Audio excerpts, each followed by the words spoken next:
नमस्कार, मैं आरबी सिंह यादव और आप देख रहे हैं मेरा YouTube channel RB Singh Yadav editor. आज मैं पत्रकारों से सरकार को खतरा या कुछ और कहूँ, इस बात पर चर्चा करूँगा। सुबह 6:30 बजे से ही न्यूज़ क्लिक के दफ्तर पर छापा और उससे जुड़े हुए तमाम पत्रकारों के घर पर छापा और उनकी गिरफ्तारी, ये सारी चीज़ें दिन भर होती रहीं और लगभग 10 घंटे बाद अधिकांश पत्रकारों को छोड़ने की प्रक्रिया भी शुरू हो गई। आज इस मामले में मैं अजीत अंजुम के साथ और धर्मेंद्र कुमार के साथ और भाई रवीश कुमार के साथ ये सारी जानकारी शेयर करूँगा। आप मेरे चैनल को सब्सक्राइब जरूर कर लें। ये वीडियो लंबा हो सकता है क्योंकि इसमें ढेर सारी जानकारी हैं, इसमें बहुत सारे तथ्य हैं, बहुत सारी चीज़ें हैं। तो आप सबसे पहले मेरे चैनल को सब्सक्राइब कर लें और उसके बाद फिर मैं बारी बारी से सारी चीज़ें आज दिन भर जो हुआ ड्रामा उसकी बात आपके सामने रखूँ। कुछ कहना है आपको? अरे अब sir, do you want to say something? अभी sir, you want to say something? क्या कहना चाहते हैं आप? अभी सर, कितनी देर आप रहे? Question, what do you have to say? अभी सर, उर्मिला जी क्या पूछताछ कर रहे थे आपसे? अभी कुछ नहीं। लाइन ऑफ क्वेश्चनिंग क्या थी? अभी कुछ नहीं। अभी मैं और भी लोग सर जी, अभी मैं कुछ नहीं बोलूंगा। आप बोलिए, बाद में बोलूंगा। क्या पूछ रहे थे? नमस्कार दोस्तों, आज सुबह की शुरुआत एक चौंकाने वाली खबर से हुई थी। खबर ये थी कि न्यूज क्लिक के लिए काम करने वाले, न्यूज क्लिक के लिए वीडियो शोज बनाने वाले, न्यूज क्लिक के लिए कॉलम लिखने वाले कई पत्रकारों के घरों पर दिल्ली पुलिस की स्पेशल सेल की टीम पहुंची थी। उनके मोबाइल फोन और लैपटॉप जब्त किए गए थे। उनसे काफी देर पूछताछ हुई थी और उसके बाद कुछ देर बाद खबर आई कि उन तमाम पत्रकारों को 8 या 9 पत्रकार उन्हें दिल्ली पुलिस स्पेशल सेल के दफ्तर में ले गई है। लेकिन शाम होते होते खबर यह आई कि उन सबों को छोड़ दिया गया। अभिसार शर्मा करीब 10 घंटे बाद स्पेशल सेल के दफ्तर से बाहर निकले। उनकी तस्वीर स्क्रीन पर आप देख रहे हैं। उनसे वहां जो संवाददाता पूछताछ कर रहे थे या जानने की कोशिश कर रहे थे क्या हुआ, उन्होंने जवाब तो नहीं दिया। लेकिन उन्होंने घर पहुंचकर अभिसार ने 7:35 पर ट्विटर पर बताया, after a day long interrogation by Delhi special cell I am back home. दिन भर की पूछताछ के बाद मैं घर आ गया हूं। Each and every question post will be answered. सारे सवालों के जवाब दिए जाएंगे। नथिंग टू फियर, डरने की कोई बात नहीं है। And I will keep questioning people in power, in particularly those who are afraid of simple questions. मैं लगातार उनसे सवाल पूछता रहूंगा जो पावर में हैं और जो साधारण सवालों से भी डरते हैं। Not banking down at any cost. 7:35 वही अभिसार शर्मा, जिनका अपना यूट्यूब प्लेटफॉर्म है, करीब 3 मिलियन उनके फॉलोअर हैं, लाखों लोग हर रोज देखते हैं, न्यूज क्लिक के लिए कुछ कार्यक्रम बनाते हैं, डिबेट करते हैं या शोज करते हैं। इसी तरह से उर्मिलेश, जिन्हें हम जैसे लोग 35 सालों से जानते हैं, एक बुद्धिजीवी, चिंतक, लेखक, पत्रकार, तमाम तरह के मुद्दों पर मुखर पत्रकार, उन्हें भी पुलिस ने डिटेन किया या उन्हें भी पुलिस ले गई गाड़ी में बिठाकर। सुबह तस्वीरें आपने मेरे यूट्यूब चैनल पर देखा होगा। लेकिन शाम को उन्हें भी छोड़ा गया। अभी जब मैं वीडियो रिकॉर्डिंग कर रहा हूं तब पता चला कि जो भी 8-9 लोग न्यूज क्लिक के लिए काम करते थे कंट्रीब्यूटर के तौर पर, उन कंसल्टेंट के तौर पर, उन सबों को शाम होते होते स्पेशल सेल ने छोड़ दिया। दफ्तर के ऊपर सुबह छापा पड़ा। करीब 40 पत्रकारों, लेखकों के ऊपर, उनके घरों पर, वहां पर भी छापा पड़ा। उनके मोबाइल फोन, लैपटॉप जब्त कर लिए गए। अब सवाल यह है कि आज दिन भर की इस कार्रवाई के बाद में किन किन को छोड़ा गया है और किन को गिरफ्तार कर लिया गया है और बाहर आने के बाद में किसने क्या कहा है, इस पर बात करेंगे और एक एक करके सारी जानकारी मैं आपके सामने रखता हूं। ये 4 तस्वीरें आप देख रहे हैं। अभिसार शर्मा को आप देखिए। अभिसार शर्मा, उनको अब शाम को जो है, देर शाम को उनको छोड़ा है और अभिसार शर्मा जो है वो निकले हैं और निकल करके अपनी गाड़ी से जो है वो अपने घर की तरफ निकल गए। अभिसार ने ट्वीट किया है। ट्वीट में क्या कुछ कहा है, क्या जानकारी दी है, क्या पूछताछ में इनके साथ हुआ, आगे क्या करेंगे, इस पर मैं आगे आपको बताता हूँ। तो ये अभिसार शर्मा को आप तस्वीरों में देख रहे हैं। ये एक बड़ी कार्रवाई हुई है। न्यूज क्लिक का जो दफ्तर है, ये सील देखिए आप, ये सील यहाँ पर कर दिया गया है न्यूज क्लिक के दफ्तर को। तो ये बड़ी कार्रवाई की है। दिल्ली के अंदर जो न्यूज क्लिक का जो दफ्तर है उसको सील कर दिया है पुलिस ने। ये ताला जो है उस आप देख रहे हैं, उसके ऊपर सील लगा दी गई है बाकायदा। और यहाँ पर पत्रकार उर्मिलेश को आप देख रहे हैं। उर्मिलेश को जो है वो उनको भी छोड़ा गया है, वो अपने वकील के साथ में है। सुबह मैंने आपको खबर दिखाई थी, गौरव यादव जो इनके वकील हैं, इन्होंने कहा था कि इनकी पत्नी ने इनको जानकारी दी थी गिरफ्तारी की। उसके बाद ये पहुंचे थे और इनको अब शाम को छोड़ दिया गया है। ये अपने वकील के साथ निकले हैं। और यहाँ पर आप देख रहे हैं ये प्रंजो गुहा ठाकुर था, उनको भी जो है छोड़ा गया है। एक एक करके मैं आपको दिखाता हूँ कि इन्होंने बाहर आने के बाद में पहला रिएक्शन क्या है। यहाँ नमस्कार, मैं रवीश कुमार। आज सुबह सुबह दिल्ली पुलिस पत्रकार अभिसार शर्मा के दरवाजे पहुंच गई और घंटी बजा दी, बेल आइकॉन दबा दिया। आपको याद होगा कि प्रधानमंत्री नरेंद्र मोदी ने कहा था कि उनके चैनल को आप सब्सक्राइब करें और बेल आइकॉन दबा दें। दरअसल उस बेल आइकॉन का यही मतलब रहा होगा। पत्रकारों के घर पुलिस पहुंच गई और उनके घर के दरवाजे पर घंटियां बजने लग गईं। इसी के साथ 2024 के उस भारत का दरवाजा खुल जाता है जहां पर पत्रकारों को देश के दुश्मन के तौर पर दिखाया जाएगा और आतंकवाद की धाराओं में बंद किया जाएगा। देश में इस वक्त लाखों की संख्या में छात्र पत्रकारिता की पढ़ाई कर रहे हैं। उनके एडमिशन लेने के कारण विश्वविद्यालयों की दुकानें चल रही हैं। अब वो दुकान ही रह गई हैं, क्योंकि जब ये छात्र बाहर निकलेंगे तो उनके लिए यह पेशा बचा ही नहीं होगा। वो एक ऐसी पढ़ाई पढ़ रहे हैं जिसके बाद वो किसी के काम नहीं आने वाली, उनके काम नहीं आने वाली। इन छात्रों के साथ क्या होगा ये आप सोचिए कि उस पत्रकारिता का दम पहले ही घोट दिया गया है जिसकी पढ़ाई वो पढ़ रहे हैं, जो अब बचा नहीं है। इस समय हम दो तरह के पत्रकार देख रहे हैं, एक सरकार का कीर्तन गाने वाले और जो ऐसे पत्रकार हैं जो पत्रकारों के व्हाट्सएप ग्रुप से निजी बातचीत के स्क्रीनशॉट निकालकर ट्वीट कर रहे हैं ताकि वो और किसी दूसरी समस्या में फंस जाए। तो इस तरह के पत्रकार अब हमारे बीच में हैं। दूसरे पत्रकार हम जैसों की श्रेणी के हैं जो बेहद चिंता के साथ इन खबरों को पेश कर रहे हैं कि खबर लिखने और बोलने के लिए आतंकवादी कह दिया जा रहा है, देशद्रोह की धाराएं लगा दी जा रही हैं और देश देखता रह जा रहा है।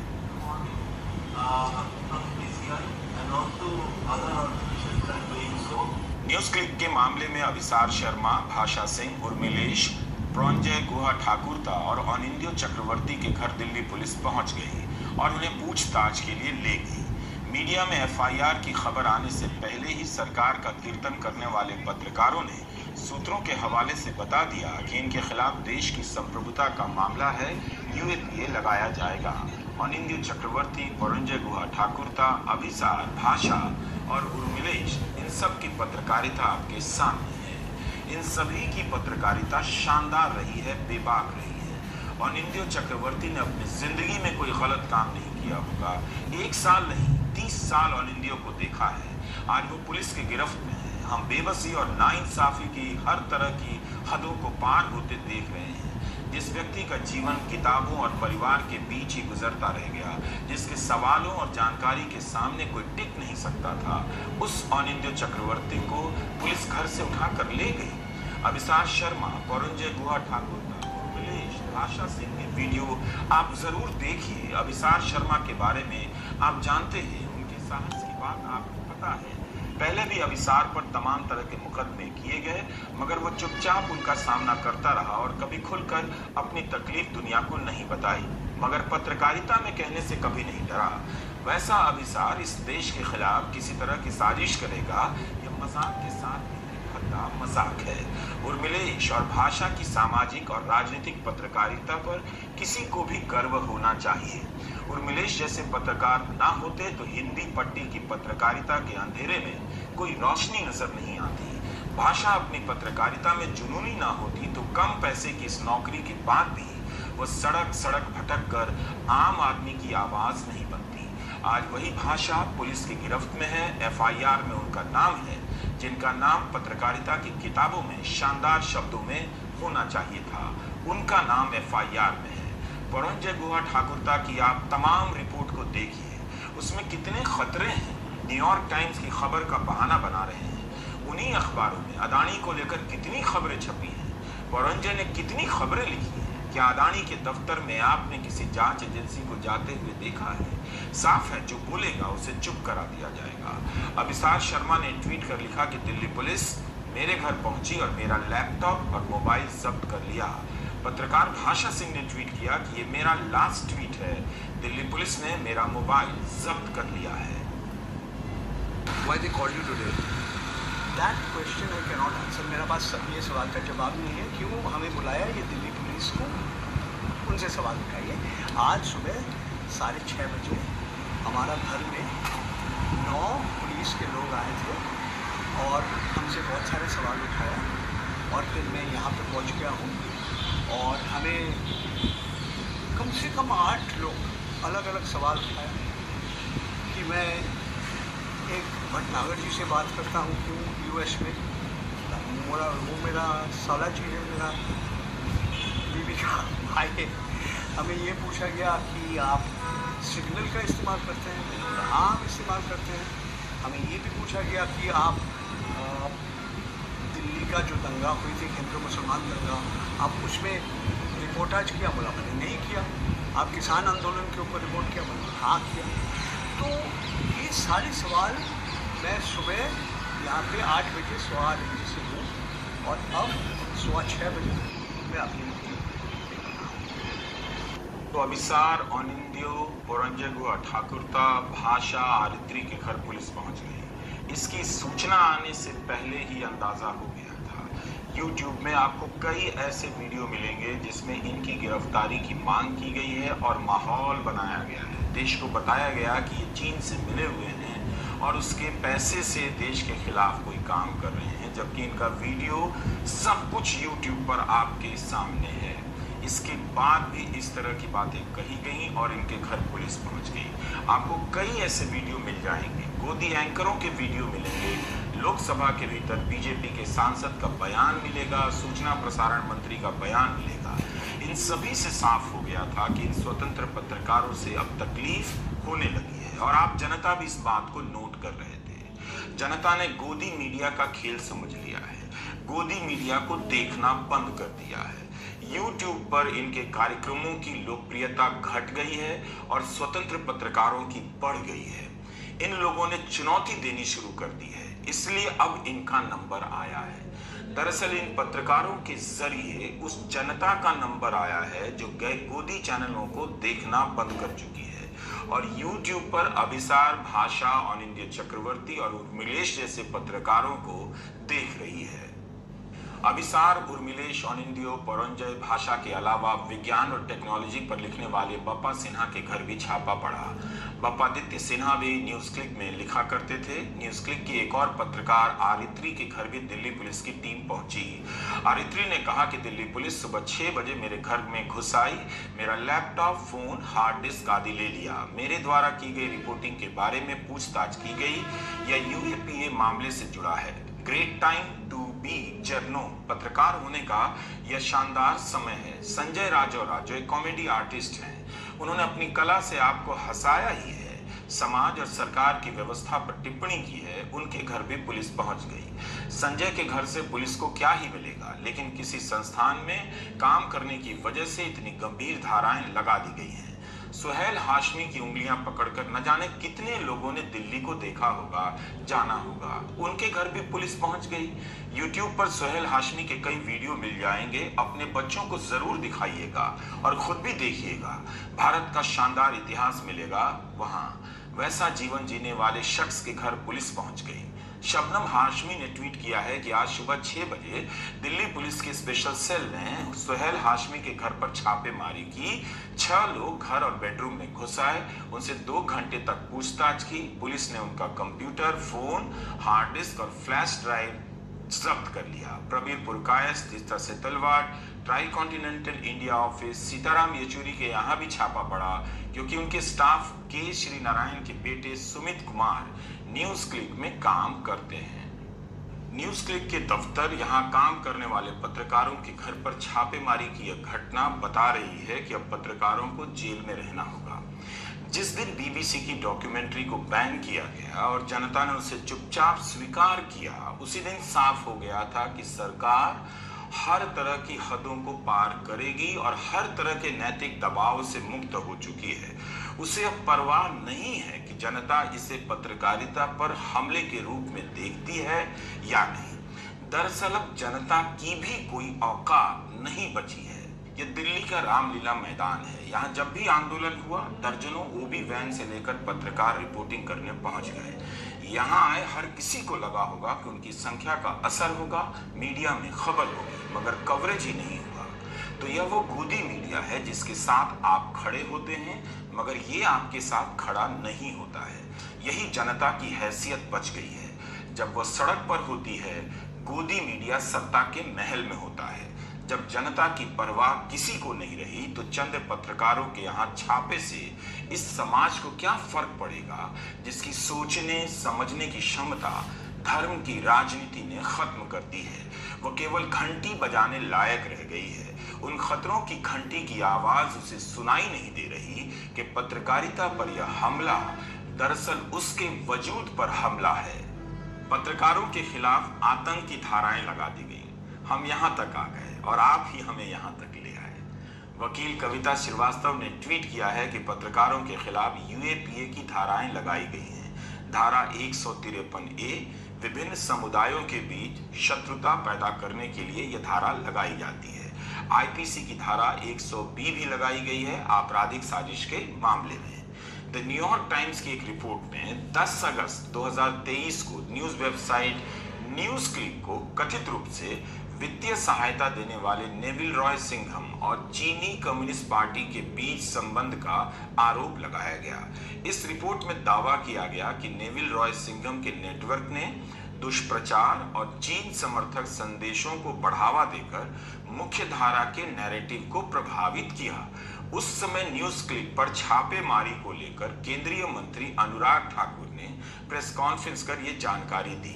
उन्होंने इस रिपोर्ट के आधार पर दावा किया कि सिंघम ने न्यूज क्लिक को फाइनेंस किया और उन्हें चीन द्वारा फंड दिया जा रहा है। उसके कुछ समय बाद लोकसभा में खड़े होकर सांसद निशिकांत दुबे ने भी अभिसार शर्मा और रोहिणी सिंह का नाम लेकर उन पर चीन से फंड लेने और दुष्प्रचार के आरोप लगा दिए।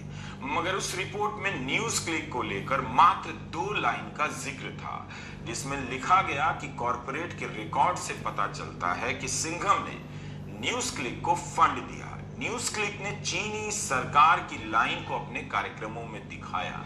न्यूयॉर्क टाइम्स ने लिखा था कि एक वीडियो में न्यूज क्लिक ने कह दिया कि चीन का इतिहास मजदूरों को प्रेरणा देता है। केवल इस एक जिक्र के नाम पर आज पत्रकारों और इतिहासकारों पर रेड हुई है और पूछताछ हो रही है। इसके सामने आप अदानी पर आने वाली तमाम रिपोर्टों को देखेंगे तो कई गुना सामग्री दुनिया भर के पत्रकारों ने उपलब्ध कराई, मगर कार्रवाई क्या हुई आप जानते हैं, मगर फिर भी बेखबर रहना चाहते हैं।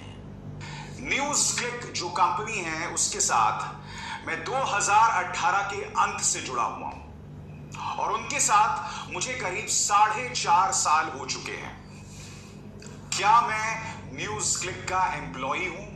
जी नहीं। मेरा कॉन्ट्रैक्ट साफ तौर पर कहता है कि मैं न्यूज क्लिक का एम्प्लॉई नहीं हूं, मैं न्यूज क्लिक का कंसल्टेंट हूं, कंट्रीब्यूटर हूं। इसका अर्थ क्या हुआ कि न्यूज क्लिक के बोर्ड में कौन बैठता है, न्यूज क्लिक क्या फैसला करता है, न्यूज क्लिक की कहां से फंडिंग होती है, उसमें मेरी कोई भूमिका नहीं है। तो फिर ये झूठ क्यों फैलाया जा रही है भारतीय जनता पार्टी प्रायोजित मीडिया द्वारा कि न्यूज क्लिक मेरा है? मैं न्यूज क्लिक में कंसल्टेंट हूं, कंट्रीब्यूटर हूं। तो तुम्हारा झूठ एक बार फिर पकड़ा जाता है कि मुझे शायद 1 महीने में इतने रुपए मिलते हैं और मैं देश के खिलाफ बोलता हूं। सबसे पहली बात दोस्तों, मैं आपके सामने न्यूज क्लिक के साथ जो मेरा कॉन्ट्रैक्ट है वो पेश करना चाहता हूं आपके स्क्रीन पर। दोस्तों, न्यूज क्लिक से जो मुझे पैसा मिलता है उसके 2 कंपोनेंट्स हैं। पहला कंपोनेंट यानी पहला हिस्सा वो मुझे एक फिक्स्ड पैसा देते हैं जो है 2,34,000 पर महीना। ठीक है, और ये कट कटा के मेरे पास 2,10,000 आता है। और इसके अलावा YouTube से जो कमाई न्यूज क्लिक की होती है उसका एक अंश मुझे देते हैं। अब मैं आपको बतलाने वाला हूं दोस्तों कि पिछले एक साल में यानी कि 2022-2023 में मुझे कितने पैसे मिले। मुझे न्यूज क्लिक से जो फिक्स कंपोनेंट मिल रहा था वो था 2,34,000 और 12 महीने में ये हो जाता है 28,08,000 और इसमें ऐड हो जाता है YouTube से न्यूज क्लिक की जो कमाई होती है उसका एक अंश वो लोग मुझे देते हैं और वो है 7 लाख रुपए। यानी कि 28,08,000 प्लस 7 लाख ये हो गया 35,08,000 यानी कि करीब 35 लाख।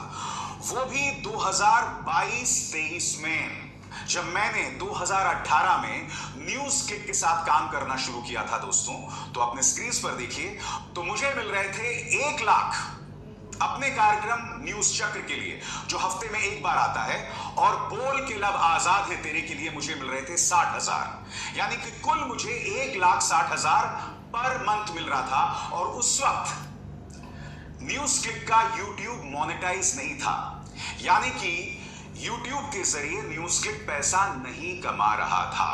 यानी कि 2018 से लेकर 2019 के अंत तक मुझे 1,60,000 रुपए न्यूज क्लिक से मिल रहे थे। एडिटर्स गिल्ड ऑफ इंडिया ने, प्रेस क्लब ऑफ इंडिया ने न्यूज क्लिक से जुड़े पत्रकारों के यहाँ छापेमारी की निंदा की है। प्रेस क्लब ने कहा है कि हम स्थिति पर नजर रख रहे हैं और सरकार से मांग करते हैं कि वो सभी जानकारी जनता के सामने रखे। हम पत्रकारों के साथ हैं। एडिटर्स गिल्ड ने भी यही कहा है।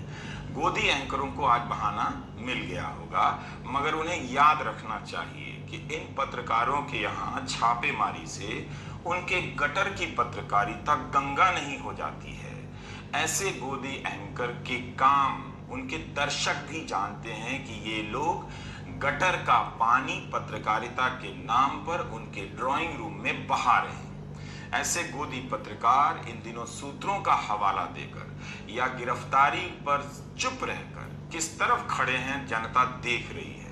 गौतम अडानी को लेकर अखबारों में कितनी रिपोर्ट आई? क्या आपने सुना कि उनके दफ्तरों में पुलिस गई है, उनके चैनल के पत्रकारों और संपादक को गिरफ्तार किया गया है, उसका फोन जब्त किया गया है, लैपटॉप जब्त किया गया है, सुबह सुबह उसके घर पर पुलिस दबिश देने गई है? क्या आपने सुना ये सब? नहीं सुना आपने। दिल्ली में शराब नीति को लेकर जब छापे पड़ रहे थे, ऑफ रिकॉर्ड खबरों का बाजार इसी तरह से गर्म हो गया, अफवाहें उड़ाई जाने लगी। तब दिल्ली हाईकोर्ट ने सीबीआई और ईडी को कहा कि प्रेस में जो भी आधिकारिक सूचनाएं दी गई हैं उन्हें कोर्ट के सामने पेश कीजिए। शराब नीति के मामले में तब मनीष सिसोदिया और बिजनेसमैन विजय नायर से पूछताछ चल रही थी। यह खबर नवंबर 2022 की है, इकोनॉमिक टाइम्स में छपी है। विजय नायर ने कोर्ट से अपील की थी कि उनके बारे में खबरें बहुत ज्यादा लीक की जा रही हैं, इससे उनके आरोपी होने के अधिकारों पर असर पड़ रहा है। मतलब एक आरोपी को अपना पक्ष रखने का अधिकार होना चाहिए, मगर गोदी मीडिया में उनके बारे में तरह तरह की अफवाहें फैलाकर, सूत्रों के हवाले से खबरें बनाकर फैसला सुना दिया गया। हाईकोर्ट ने इस पर रोक लगा दी। इसलिए प्रेस क्लब की मांग सही है कि सरकार सारी जानकारी जनता को बताए। तब कोर्ट ने यह भी कहा था कि वह देखेगा कि ईडी सीबीआई ने जो आधिकारिक तौर पर कहा है और जो टीवी चैनलों ने रिपोर्ट की है उसमें कितना अंतर है। क्या उन्होंने मनमाने ढंग से काल्पनिक बातें कही हैं? मगर यहाँ तो आलम ही दूसरा है। पहले काल्पनिक तरीके से अफवाहों के जरिए माहौल बना दिया जाता है और फिर इन छापों और गिरफ्तारियों से उसे सच साबित कर दिया जाता है। केरला के पत्रकार सिद्दीक कप्पन के साथ क्या हुआ? 2 साल तक के लिए जेल में डाल दिया गया और यूएपीए लगाया गया। सितंबर 2022 में कप्पन की बेल पर सुनवाई हो रही थी। चीफ जस्टिस यूयू ललित और जस्टिस एस रविंद्र भट्ट की बेंच थी। कोर्ट सरकार की इस दलील से संतुष्ट नहीं हुआ कि कप्पन के पास जो दस्तावेज मिले हैं वो भड़काऊ हैं, जबकि इसी आरोप में वो 2 साल के लिए जेल में रखा गया। उनके पास ऐसे पैम्फलेट थे जिस पर लिखा था जस्टिस फॉर हाथरस विक्टिम। क्या ये अपराध है? जिस दिन सिद्दीक कप्पन को जमानत मिली उस दिन कोर्ट ने कहा था कि हर किसी के पास बोलने की आजादी का अधिकार है और क्या सरकार की नजर में इंसाफ की मांग करना आपराधिक है?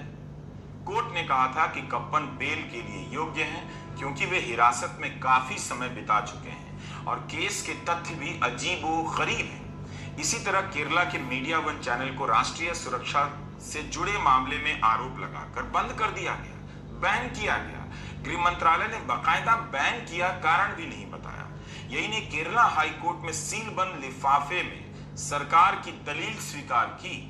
मीडिया वन को पता ही नहीं चला कि किन कारणों से चैनल बैन किया गया, क्या सबूत दिए गए। न्यूज क्लिक पर भी यूएपीए लगाया गया है। इस मामले में अप्रैल 2023 में फैसला आ गया। करीब 1.5 साल का समय इस प्रक्रिया में बर्बाद भी हुआ, लेकिन आखिर में सुप्रीम कोर्ट के सामने सूचना प्रसारण मंत्रालय की तमाम दलीलें धाराशायी हो गई। इसलिए मैं इन बातों को बता रहा हूं कि इस वक्त जो कहा जा रहा है वो पहले भी दूसरे मामलों में इसी तरह से कहा गया, जो बाद में जाकर फर्जी साबित होती रही। जस्टिस डीवाई चंद्रचूड़ और जस्टिस हिमा कोहली ने चैनल पर प्रतिबंध को हटाते हुए सूचना प्रसारण मंत्रालय को 4 हफ्ते का समय दिया कि मीडिया वन के लाइसेंस का नवीनीकरण हो जाना चाहिए। उन्होंने सुनवाई के दौरान कहा कि राज्य नागरिकों के अधिकारों को कुचलने के लिए राष्ट्रीय सुरक्षा का इस्तेमाल कर रहा है या कानून के राज की भावना के खिलाफ है। राष्ट्रीय सुरक्षा का मामला भर हो जाने का मतलब यह नहीं कि राज्य बराबरी और तटस्थता से काम नहीं करेगा। बंद लिफाफे की प्रक्रिया अपनाने से याचिकाकर्ता के अधिकारों का हनन होता है।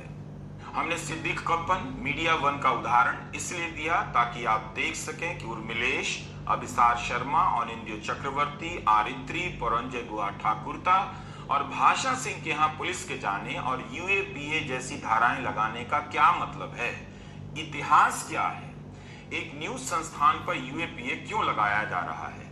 28 अक्टूबर 2021 को सुप्रीम कोर्ट के जस्टिस अजय रस्तोगी और जस्टिस अभय एस ओका की बेंच ने कहा था कि किसी आतंकी संगठन को सपोर्ट करने या उससे जुड़े होने के कारण आप किसी पर यूएपीए नहीं लगा सकते। कोर्ट यूएपीए की धारा 38 और 39 पर सुनवाई कर रहा था, जिसमें 10 साल की सजा का प्रावधान है। हिंडनबर्ग और उसके बाद ओसीसीआरपी की रिपोर्ट में अदानी के ताइवानी नागरिक चैंग चुंग लिंग के रिश्तों पर विस्तार से छपा है। अदानी समूह से जुड़ी कंपनियों में निदेशक और शेयर होल्डर के रूप में ये मौजूद है। रिकॉर्ड से पता चलता है कि अदानी के शेयरों के खरीदने बेचने में इन लोगों ने जिस फंड का इस्तेमाल किया, उस फंड पर भी कथित रूप से अदानी परिवार के वरिष्ठ सदस्य का नियंत्रण है। वरिष्ठ सदस्य का नाम गौतम अदानी के बड़े भाई विनोद अदानी बताया गया है। ये सभी बातें सामने आई कि चैंग का सिंगापुर में वही पता है जो विनोद अदानी के घर का पता है। क्या जांच एजेंसियां चैंग चुंग लिंग के घर गई छापा मारने, पूछताछ करने गई? क्या कोई कार्रवाई हुई भी? तो सबसे पहले सवाल उठता है, ये जो पैसा यूज किया जा रहा है ये किसका है? ये अदानी जी का है या ये किसी और का है? और अगर किसी और का है तो वो किसका है? ये सबसे पहला सवाल है। दूसरा सवाल है कि इस काम को करने के लिए मास्टरमाइंड विनोद अदानी जी हैं, जो उनके भाई हैं, गौतम अदानी जी के भाई हैं, मगर उनके साथ उनके 2 बिजनेस पार्टनर और हैं। एक का नाम नासिर अली शबान अली और दूसरा चैंग चुंग लिंग। चैंग चुंग लिंग चाइना का है। तो दूसरा सवाल यह उठता है कि जब अदानी जी हिंदुस्तान का इंफ्रास्ट्रक्चर खरीदे जा रहे हैं तो ये जो चाइनीज नेशनल है ये इसमें कैसे इन्वॉल्व है? इसका क्या रोल है? इसने क्या किया? ये साबित होना चाहिए। ये दूसरा सवाल। और ये जो फॉरेन नेशनल्स हैं ये हिंदुस्तान की शेयर मार्केट को कैसे मैनिपुलेट कर रहे हैं? ये सवाल क्यों नहीं पूछा जा रहा है? नेशनल सिक्योरिटी का मामला है। अदानी जी डिफेंस में काम करते हैं, इंफ्रास्ट्रक्चर में काम करते हैं, एयरपोर्ट्स पोर्ट्स में काम करते हैं। तो ये जो 2 फॉरेन नेशनल्स हैं, खासतौर ये जो चाइनीज आदमी है चैंग चुंग लिंग, इसका क्या रोल है? मैं दोहरा रहा हूं कि ये हिंदुस्तान के रेपुटेशन का मामला है। ठीक है, हमारे सामने G20 है, यहाँ पे दुनिया के लीडर्स आ रहे हैं, और यहाँ पे प्रधानमंत्री पे डायरेक्टली सवाल उठाया गया है। And prime minister should come clean. Prime minister should say yes, I announce JPC, I announce N investigation into mister Adani, I announce N investigation into this, क्या नाम है उसका चाइनीज वाले का, चैंग चुंग लिंग। I announce an investigation into this Chang Chung Ling man and also into this Nasser Ali Shaban Ali man, right? So this is the duty of the Prime Minister. शुक्रिया। अदानी तो अब देश हैं, वो देश के लिए खतरा नहीं है, मगर 4 पत्रकार जो अपनी बात कहते हैं, लिखते हैं, आपके बीच आकर कहते हैं, वो अब देश के लिए खतरा बताए जा रहे हैं। चीन सीमा पर आया, भारत के इलाके में आया, लेकिन उनसे उनका नाम नहीं लिया गया, चीन का, जो इन दिनों बेल आइकॉन दबाने के लिए कह रहे हैं। आज चीन का नाम लेकर पत्रकारों को जेल जाने भेजने की तैयारी की जा रही है। दरअसल यह आम जनता का सामान बांधा जा रहा है। 4 पत्रकारों के सहारे आपको चुप कराया जा रहा है और इस देश को तमाम जरूरी खबरों से भटकाया जा रहा है। नमस्कार, मैं रवीश कुमार।